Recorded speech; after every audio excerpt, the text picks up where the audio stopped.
Hey, welcome to another Liquid Bullet Productions. Huge response from everyone with the Essex murders with your questions, so I appreciate it for that.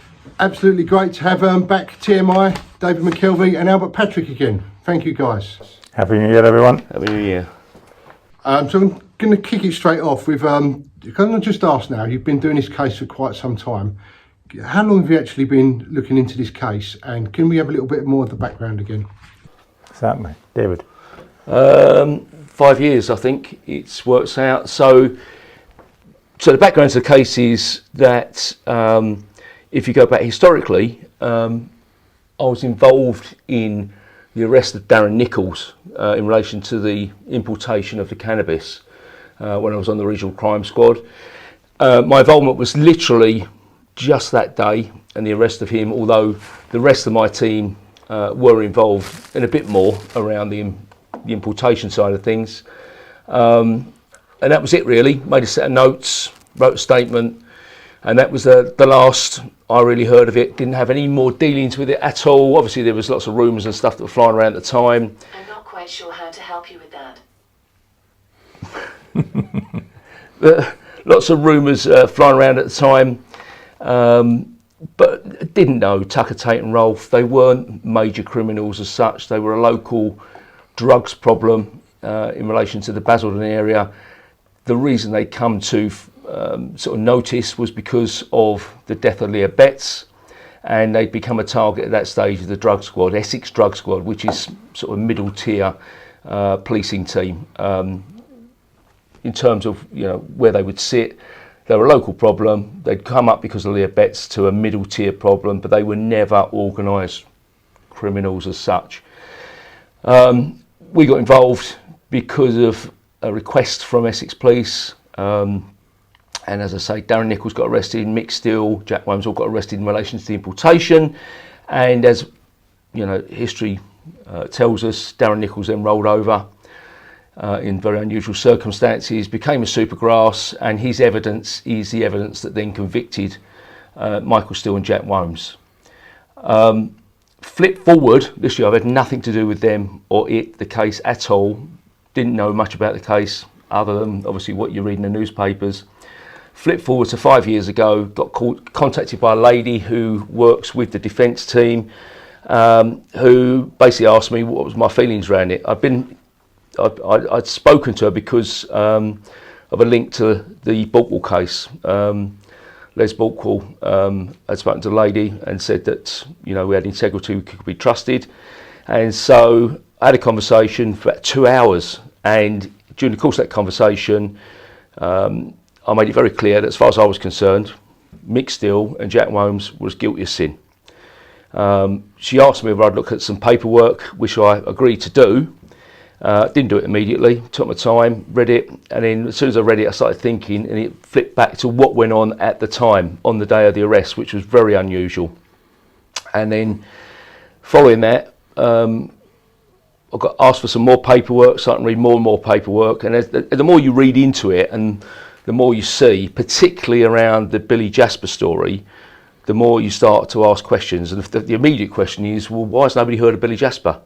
Nobody had heard of Billy Jasper. No one had heard this. I started ringing around all the people I work with on the regional crime squad who should know because they were involved in the job.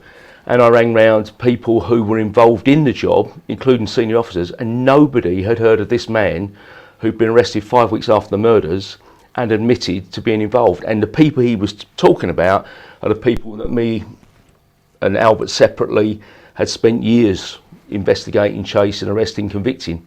So you start realising and thinking, well, hang on a minute, you've got these two men, Mick Steele and Jack Williams, one of whom's a car mechanic, the other is an importer of cannabis, and then you've got organised crime involved in murders, blackmails, massive drug importations and huge scale corruption of police officers.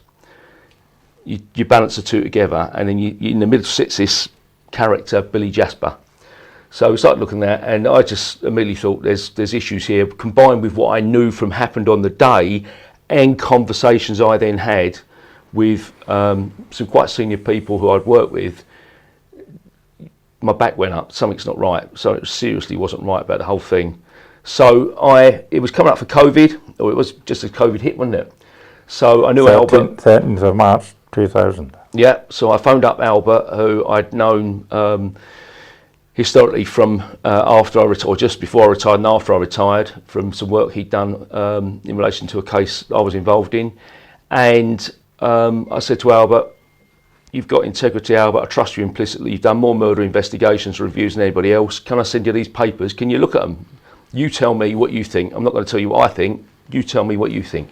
Sent the papers over to Albert, and Albert took the papers away. And I think you best tell the next bit of the story.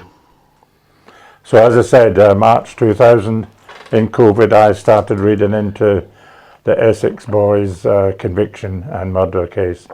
And it was quite clear to me that there were huge concerns, having been experienced in murder investigations and did another 15 years in the Met as a civilian homicide review officer. The first question I asked, well, who's reviewed the case? Who's looked at the ESSEX Boys to support the SIO in the early days? And it was no one.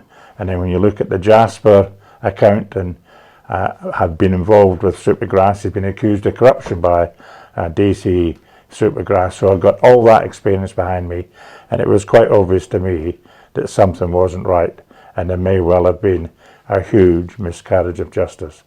And so here we are today on the 5th of January 2025, nearly 5 years down the road, having uncovered quite a bit. Yeah, and I think, you know, from social media, there's this massive furore on social media, and as I think we discussed before, you know, I've got lots of noisy people and some quite aggressive people recently who are attacking us personally. And all I would say is we have not earned a bean out of this. This cost us, David. It has cost us friendships. It has cost us the friendships of colleagues. It has cost an enormous amount of money and our time. At one stage, Albert was putting in 10, 12-hour days into this for almost a year for no recompense at all. Likewise, huge amount of time and effort from myself. And, you know, those noisy individuals need to wind their neck in, basically, because, you know, I, for one, am getting very, very fed up with the personal attacks. I've had my family threatened over this, and, you know, we're getting to the stage, really, we presented stuff to the CCRC, we've done what we can do, but people need to understand we haven't done this for money, we haven't done this for notoriety. This actually is completely against what we do, I do as a day job. As a day job, we still catch and convict criminals. We don't get criminals out of prison, which is what this effectively is. You know, Mick Steele is a villain, but he didn't kill Tucker, Tate and Rolfe. That is absolutely categorical. I think I can speak for you as well, Al, but, you know, we would not be sitting here today and saying that Mick Steele and Jack Womes are innocent if we didn't 100% believe it. What we've seen, the evidence we've got, some of the new evidence, absolutely categorically proves that Mick Steele and Jack Womes did not commit these murders. The more likely scenario is that given by Jasper. And again, I will say, because a lot of people go on about Billy Jasper and his evidence online, which is we released, I think, 3 years ago, and is now there in the public domain for everyone to see. Nobody has yet undermined his evidence. It's credible, it's now corroborated, and someone keeps making a joke of the word compelling. It is compelling. Billy Jasper is nearer the truth as to what happened on the 6th of December, in fact the 7th of December 1995. And I think we'll go through what we can and can't say now, really. So we'll answer the questions. Yep, so I'm just going to kick off with this question for you. So I understand you had a meeting with the CCRC in August last year. Can you give us some details on how that went, please? Yeah, I'll start. So sort of going backwards, we, almost from day one, we were writing to Essex Police, the Chief Constable directly. We've never had a response directly from the Chief Constable, that's the first thing to say. There's been a change of Chief Constable since then as well. But we've never had a direct response from the Chief Constable, although that's who we're writing to.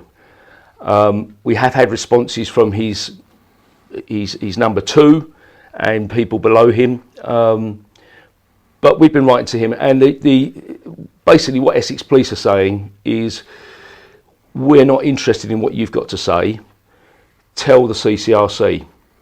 And then the next stage of that is, of course, we tried to tell the CCRC, the Criminal Cases Review Commission. And the Criminal Cases Review Commission for many years simply turned around and said, we're not prepared to take your evidence from you. And the reason for that is that the system, the actual process, and we've been to see QCs about this, the process does not allow third parties to produce or present evidence to the CCRC. It has to be done through the defence. And the problem we've got is much of the material that we have and had is confidential.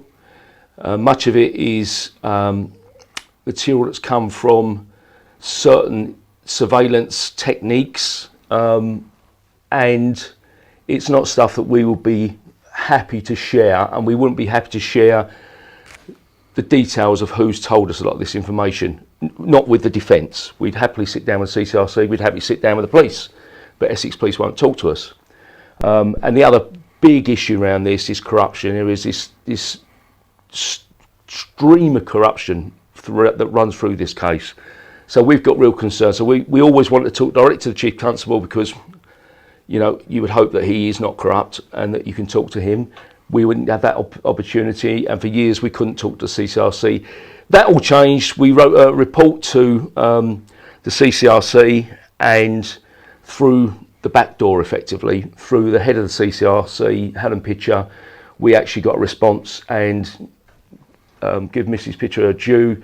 She offered to read the material. She read the material. It obviously caused a bit of furore, because we then got contacted by the CCRC directly, and as a result of communication with the CCRC, we ended up having a meeting up in Birmingham. We both attended. We were there for about 3-4 hours. And it was not a meeting whereby they started the meeting by saying, we will not tell you anything. They wouldn't give us any information. They were there simply to listen to what we had to say to them. It had broken the process, if you like, because we were a third party. We're not the defence. And so we were able to put over some of the material we've got, went through our report, and also identified our concerns about the convictions. And as a result of that, they then contacted the defence, and they've reopened a new review. That's as far as we know. From that stage forwards, we haven't really heard any more, have we?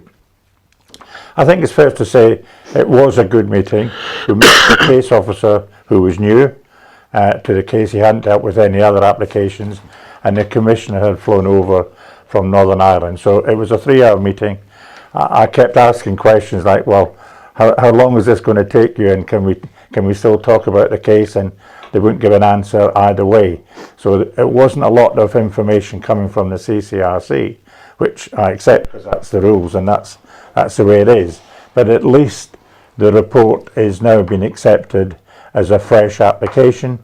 The defence team have supported that, and it's a case of watch this space. The last application took 3 years.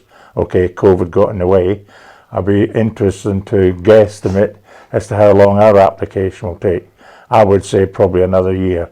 What I would like out of it is either straight to the Court of Appeal, an application, the referral to the Court of Appeal, or a focused reinvestigation. You can review it until the cows come home, but it needs to drill down into the hard, true facts of this case and look at the raw material that we haven't seen personally.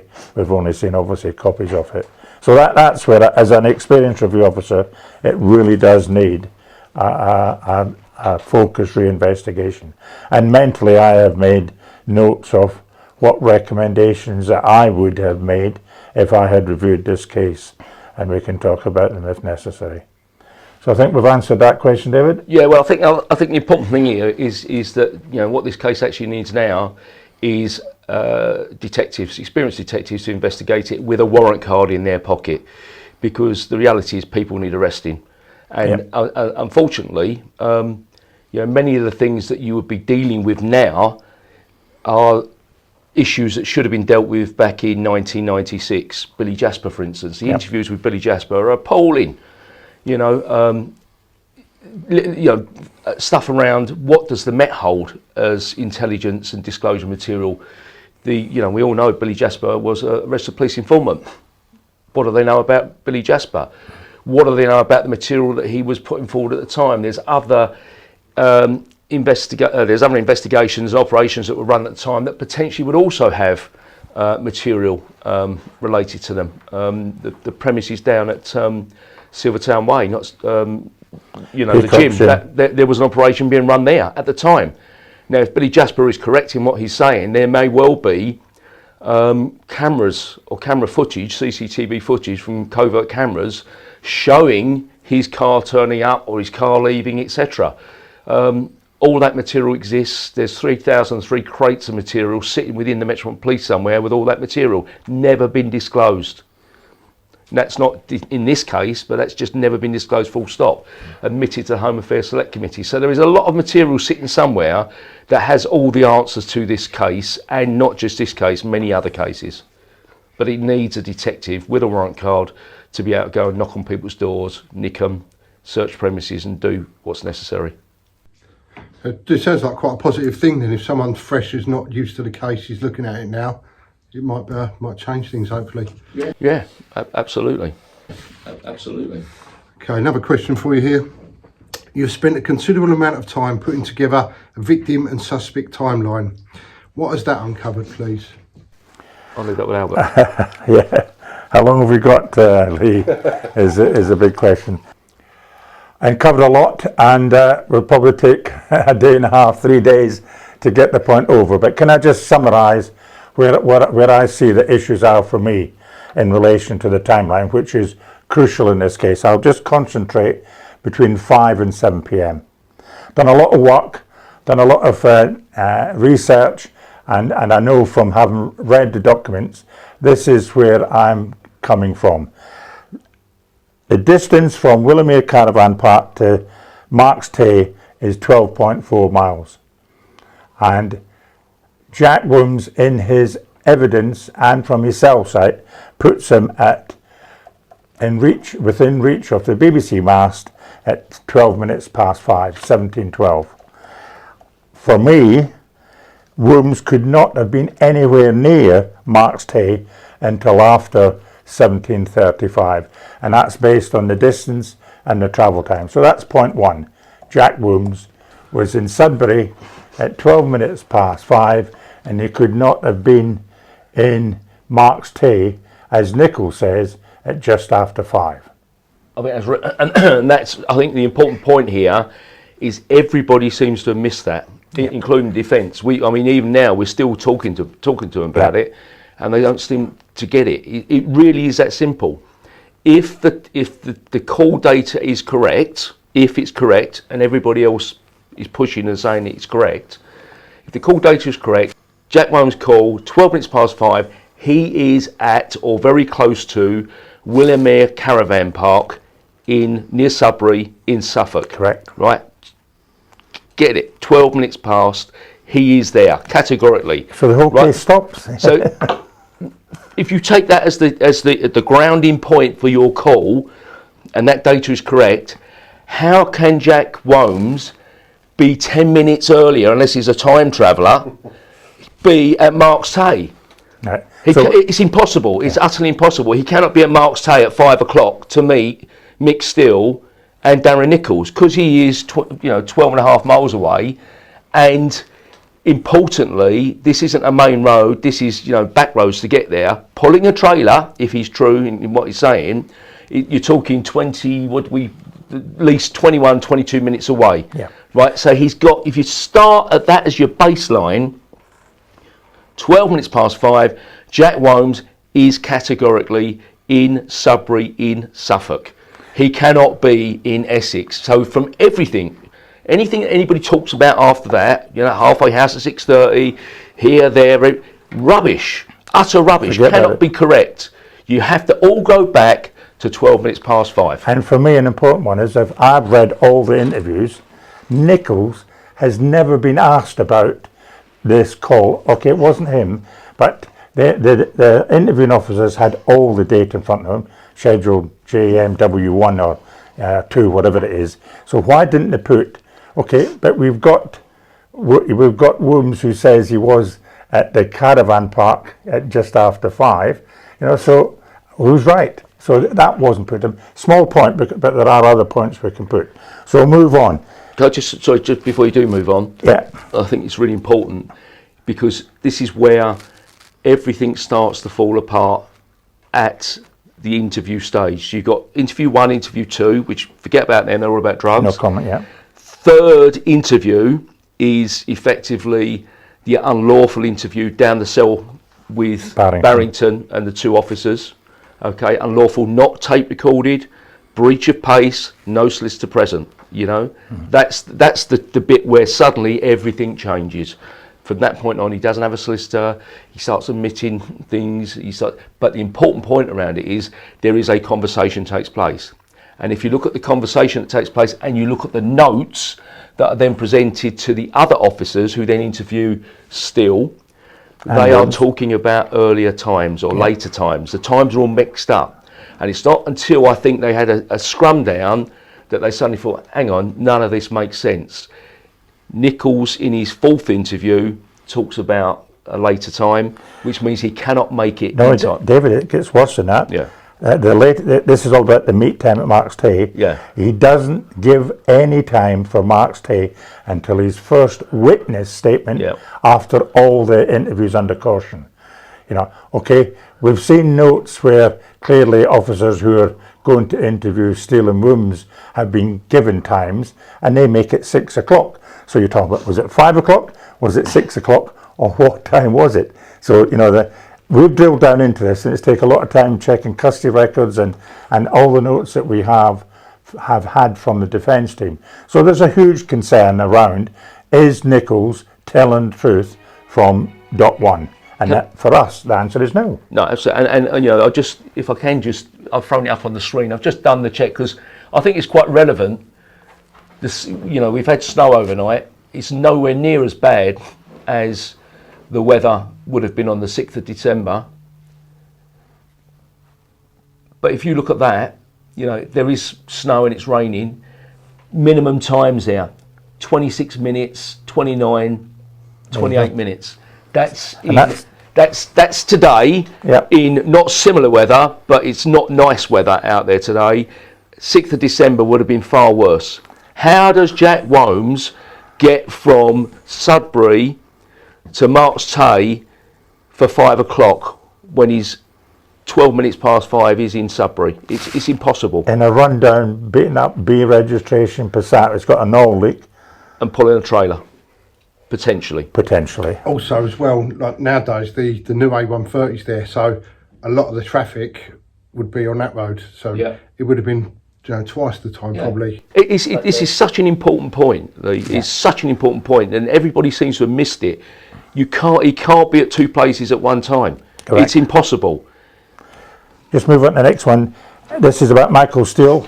His case is that he was at the Ardley petrol station, which is not too far away from Mark's Day, and at 1 minute past 5 he buys petrol and he gets a receipt that's produced at trial. The distance is 11 miles and it takes 18 minutes, and I did that on Google Map and a route planner in December 22. So still, if he was at the petrol station, which I believe he was with his wife, couldn't have got to Mark's Tay until just before 5:30. So you've got Wooms, who's up in Sudbury, can't get to Mark's Tay until gone 5:30, and you've got Steele, who's at Ardley buying petrol, then dropping off to buy some food, can't get to Mark's Tay until just before 5:30. Okay, so there's a discrepancy in Nichols' account of the alleged meet time for him with Steele and Wooms. So we'll move it on. The next one is Nichols says that he got into Steele's Toyota Hilux and he was driven down to the pub car park at the halfway house. Now that distance yes, is, let me just check the distance so we can give the facts, it's 37 miles. Now, I've driven that, yeah, and it's a bloody long way. Yeah, okay, conditions probably not the same as they were on the 6th of December. Yeah, but it took us 52 minutes. So it took us 45 minutes when we did it. But when Nichols did it with DC Brown and Winston, it took them 52 minutes. So when you look at, depends on what leave time it is, but was it 10 minutes past 5? And it has to be 10 minutes past 5 for Still to have got to the car park, to have made the Crown's case calls at 1803 and 1809 when they say that he was in the car park at the halfway house when he's self-out bounced off Childreditch just over the hill. So something not right there. So we've got a concern around where Still was, yeah, and he could not, for us, if he had made a journey, have got to the car park at the time the Crown say he was to make those 2 calls. So hopefully that's clear.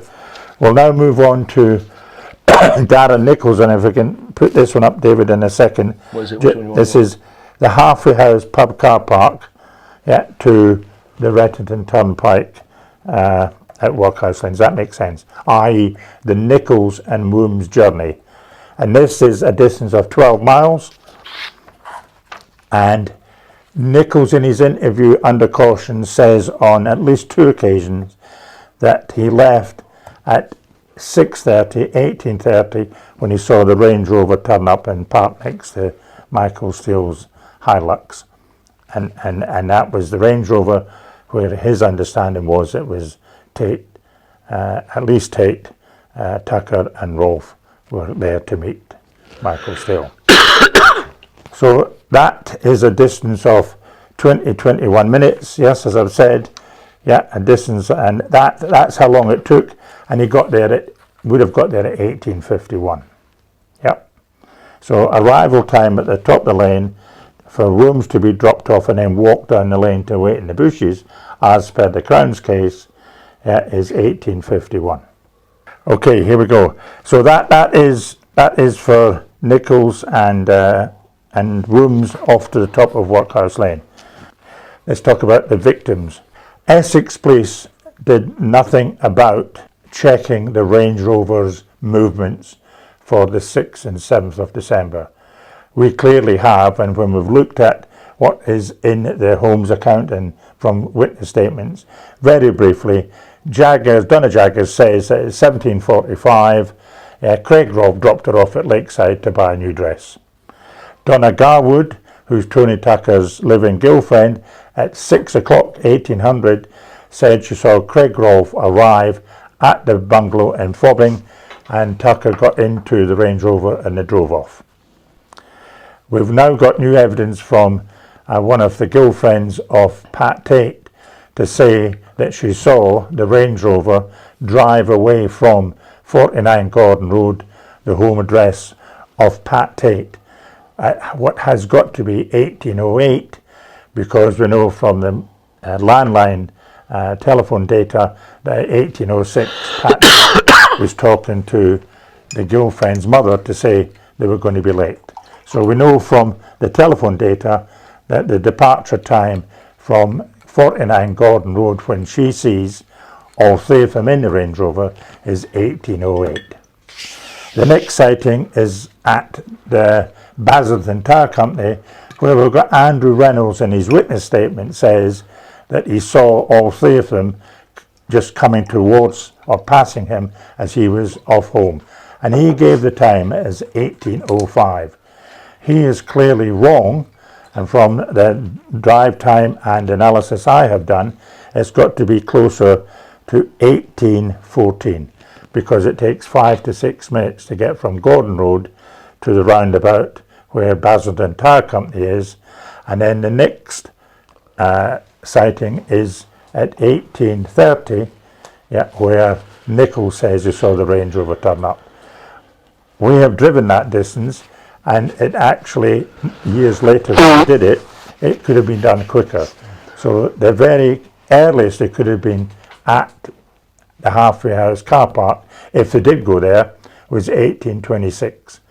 Interestingly, Pat Tate on his mobile is calling Paul Edwards at 1826, and Essex Police have never spoken to, never interviewed, never arrested, never questioned Paul Edwards.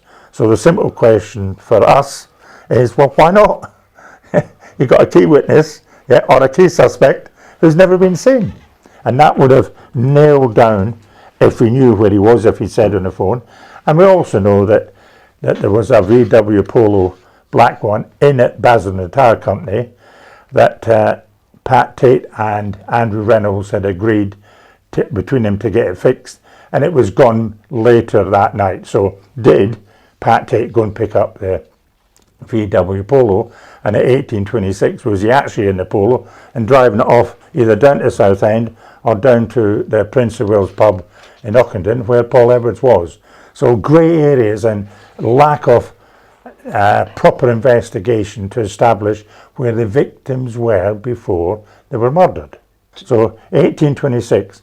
So 1830 for me is a time that you can base the next movements on in relation to how long did it get to the murder scene for the victims. So we'll talk through that now. Can I just add two bits in there, just while you're talking about that? The Essex Police did try to interview Paul Edwards. They sent him a message saying, will you come in and be interviewed? And his solicitor responded saying no.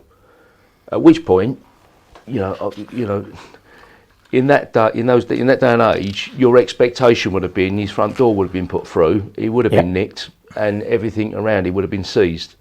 How you didn't nick him, or how they didn't nick him at the time, is one of those questions that you just sit there and think, why? It's just off the charts. Why? Edwards worked for Blinkenwell, Tony Tucker. He did his money. Yeah, he was. Our information was that he was involved in the background of the Prince of Wales pub, and we also we have a document which we've never disclosed called Document 196, which was is a summary of all the intelligence that came into the murder squad throughout the entire period. And there's bits missing. There's loads of stuff. Jasper's account's not in there. Jasper's account's not in there, but there is loads and loads of material in there. Just about every villain in London is in there as having murdered Tucker, Tate and Rolfe. Most of it not been investigated. But what is important to say is Paul Edwards' name comes up repeatedly in there. So they tried to speak to him first of all, and he said, no, go away, don't want to talk to you, through his solicitor. And they didn't do anything, but his name keeps coming up. So why did nobody at any stage turn around and say, actually, I think we do actually need to go around and nick him or speak to him? No one's ever spoken to him. No one. Raises a massive question again. 3 calls that day to the victims. Okay, we'll move on to the next one, and this is now the suspect. Sorry to jump again, just while you're on that, because I've spoken to Lizzie Fletcher numerous times.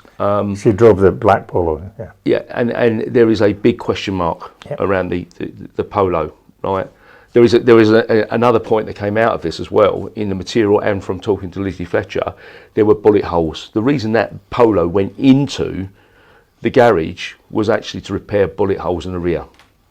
Someone had shot at Pat Tate in that car previously. So there's a question there, never got, and Essex Police knew that. That's something that Essex Police knew. So why didn't they ever investigate that? Perhaps that's why Andrew Reynolds won't pick up the phone and talk to us. Exactly. But importantly, someone, as Albert sort of didn't gloss over, but someone picked that car up. She had that car the next morning because she drove to work in it the next morning. She didn't collect it, and it was gone by, what time was it, 8 o'clock?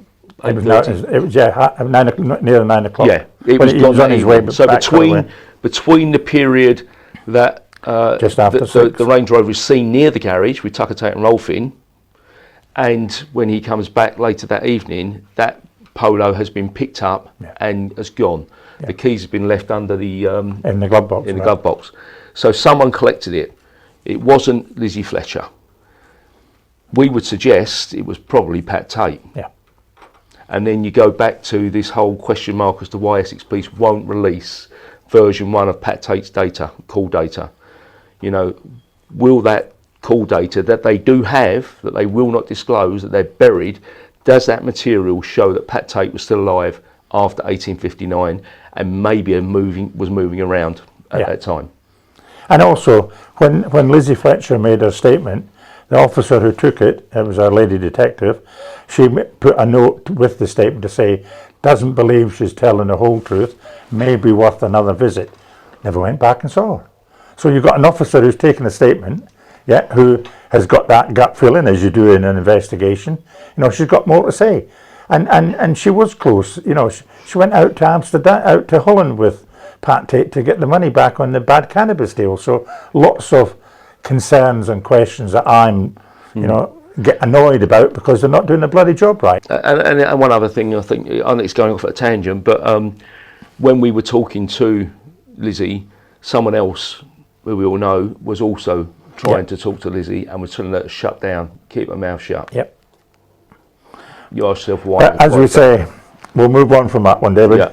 Okay, then, so we've now got the victims and the suspect, which is Steele, which is the movement from the halfway house car park to the Hungry Horse. Right. And this distance is via the 127 and the old A130 and then the 129 down to the Hungry Horse is 11.9 miles, nearly the same distance to the top of the lane. So the Crown's case is that Steele has convinced or chatted or agreed with Tucker, Tate and Rolfe to follow him, and he takes him to the Hungry Horse. And that distance, as I've said, is 11.5 miles. We did it in December 21 and it took us 60 minutes. The defence team, believe it or not, have done this same process in 1996 and it took them 25 minutes. So there's a discrepancy there for me, so I haven't relied on the defence timings, but I haven't relied on any of them in this analysis, but I just flagged that up as how long it was recorded by the defence team. Essex Police, as I said, didn't do this journey, which was crucial, which was, here we have Nichols saying that they must have made that journey because of what happened later, because they went back there to pick the Hilux up. They get to the car park, Steele gets into the back of the Range Rover and it goes off to the crime scene, to the 5-bar gate down the bottom of the lane. Putting all that together, with the departure time of the halfway house of just after 6:30, make it 18:31, and the distance it takes means that, they don't get to the crime scene, until 1847. Just let me recap, because I've got a lot of timings that I've referred to here. This is a departure time of 1847, 1848, and then it takes 10 minutes to get to the top of the lane and a minute down to. So the arrival time, the arrival time is 18. So departure time 1831, and using the quickest, which I've said, it gives an arrival time of 1847 for Steele, Tate, Tuck and Rolfe to arrive at the Hungry House, allowing at least a minute for Steele to allegedly get his boiler suit on, his wellies on and his gloves on, but I make a joke of that, but anyway, that's what allegedly happened, to get in the back of Range Rover, departing at 1848. 10 minutes up the road, and it gets them there at 1858. That leaves 1 minute for them to murder all three, so rooms to come out of the bushes for them to murder them, because at 1859 he's ringing to come and get me. It just doesn't fit. 1 minute to murder three men, fire 8 shots, move around the back of the Range Rover. It just doesn't fit. What's interesting is that if they'd done this exercise, they would have realised that it didn't fit. But Nichols was able to, I'll use the word, convince the judge and the jury that at 1844, when Pat Tate received a call from Sarah Saunders on his mobile, they were driving into the top of the lane at 1844. So when you look at it, Yeah, he wasn't. He was driving, hadn't even reached the Hungry Horse.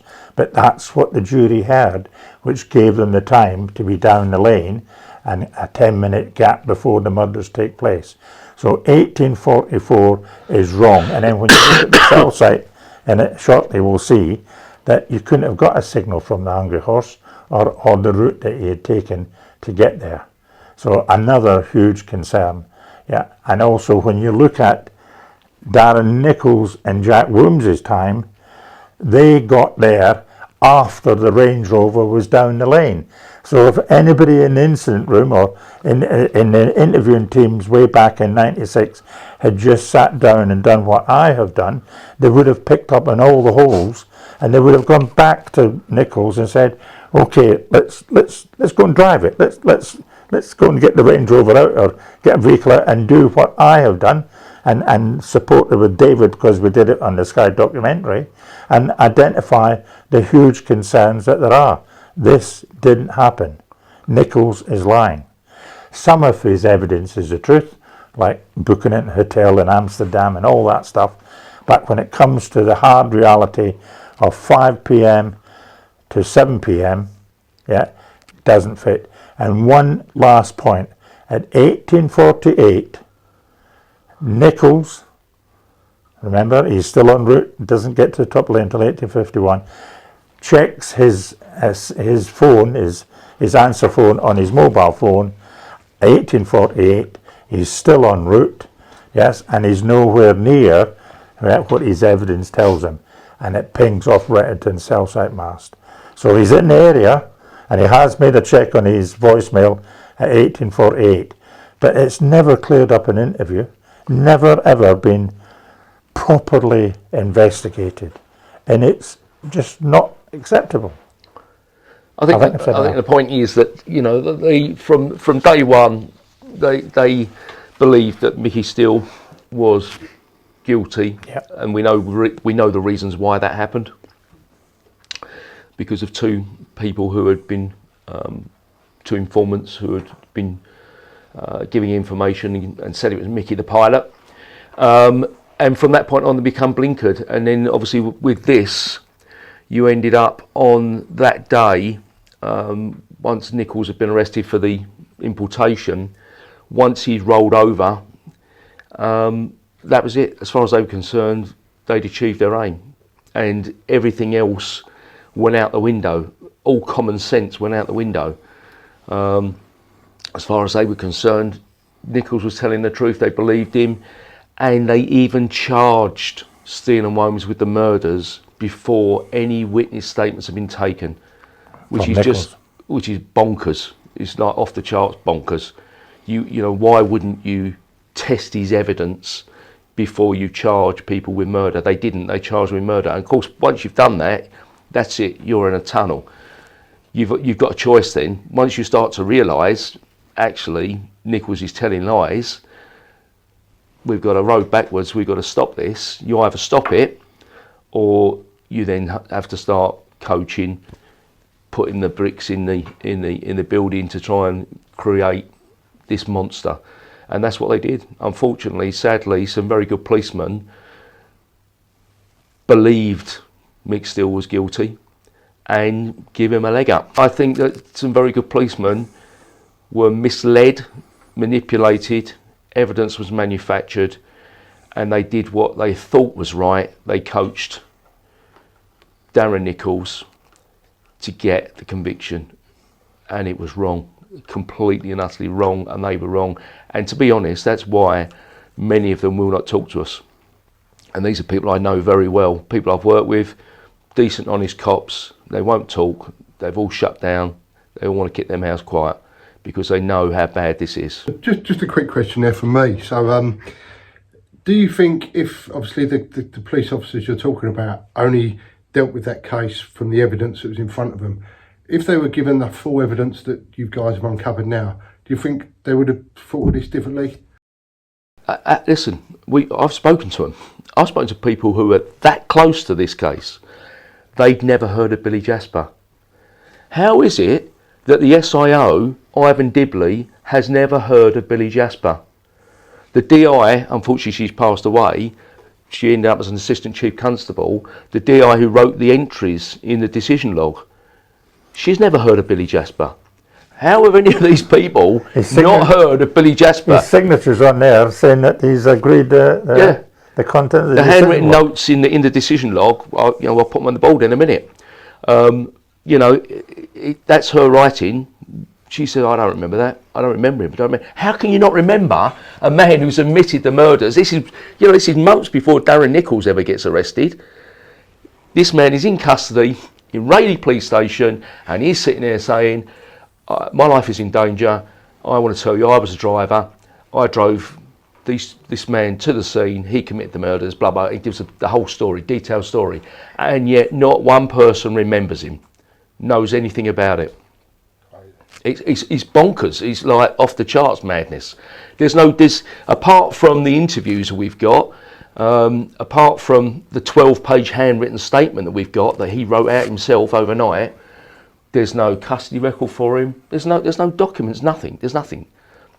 The officer who first spoke to him, he should have had a statement taken. Absolutely. And that should have been in the system for us to read. The Met officer who first dealt with DC Vernon, who first dealt with Billy Jasper at Forest Gate Police Station. So Billy Jasper gets arrested for armed robbery, a series of robberies, and he asked to speak to his handler, which was Rowley Baker, DC Rowley Baker. Rowley Baker's not available, so he goes for a cigarette in the backyard with Gareth Vernon, who's a DC, and he immediately tells Gareth about this story. This is what happened. My life's in danger. I'm going to get murdered. I need to go to police protective custody. Tells the story. Gareth Vernon phones up Essex Police and says, this is a man in custody. You need to come talk to him. They come down.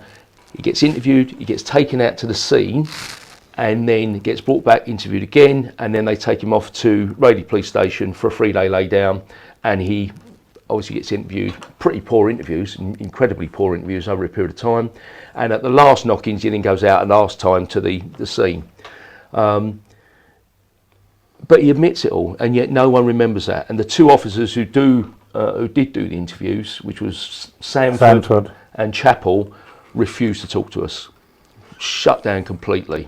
Will not talk to anybody. Even people who they work with for years, who we are talking to, have tried to speak to them and say to them, you do need to come forward and explain what went on. No, cut them off completely. Why? Why is that? It's like they're hiding something. Stinks, utterly stinks.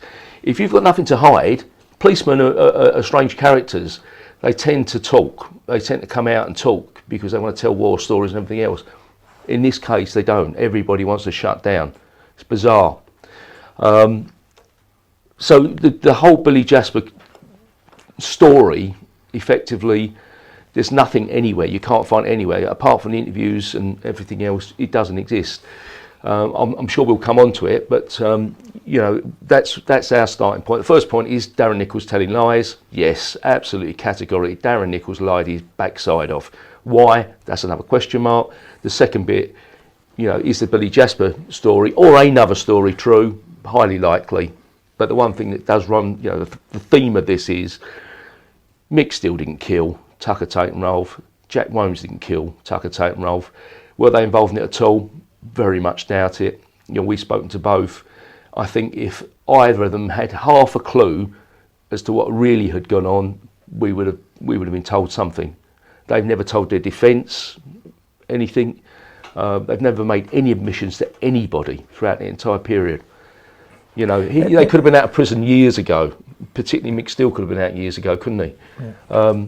He won't. If you look at Jack Womes' interviews, every time it comes, and I've said this before, but I'll repeat it because I think it's important. Every time it comes to drugs, no comment. Every time it comes to a question of murder, he actually talks. Yeah, and we've got they're available for. I'm not sure. Probably need to check with the defence team, but they are available to see that Jack Womes does give an account of what Nichols has said. So he's not just blanking him, no comment. He has given an answer. So I just look at that thinking, well, he's talking about it. We need to drill down into what has happened here. And in relation to, let me just give you my personal view on David used the word compelling, but Billy Jasper. Billy Jasper goes back into the history of Canning Town. He's part of the Canning Town cartel. He lived in the same street as some heavy people, and he's been at it all his life. People who've served time with Billy Jasper have given comments on social media. DC Rowley Baker, who was one of my officers when I was a detective superintendent in the East End of London, dealing with the Canning Town outfit, had him as an informant. I was the registrar, so I haven't got personally now any great knowledge of it because it was too long ago. But let's get it right. Jasper gave an account that had some names and detail that required a proper investigation. They didn't even put it in the intelligence schedule. They didn't even go and check out Jasper. And I've said already, CCTV, mobile phone evidence, the fingerprints that were allegedly checked at the crime scene but have come back negative. In fairness to DS Sanford, he has done something, putting in an officer of information, so that's in the system, but nothing followed on from there. Jasper, I don't think, has told everything that he knew, but from the new witnesses that we've spoken to, we believe that the Jasper account is more likely the truth of the 6/7th of December than anything that Nichols said about Steele and Wooms. Simple as that. Was he telling the whole truth and nothing but the truth? I don't think so. He's been locked away just as long as Steele and Wooms, and his family have told me personally, that he doesn't want to talk because he's had enough. He's been let down, and he just wants to get on with his life. Do you blame him?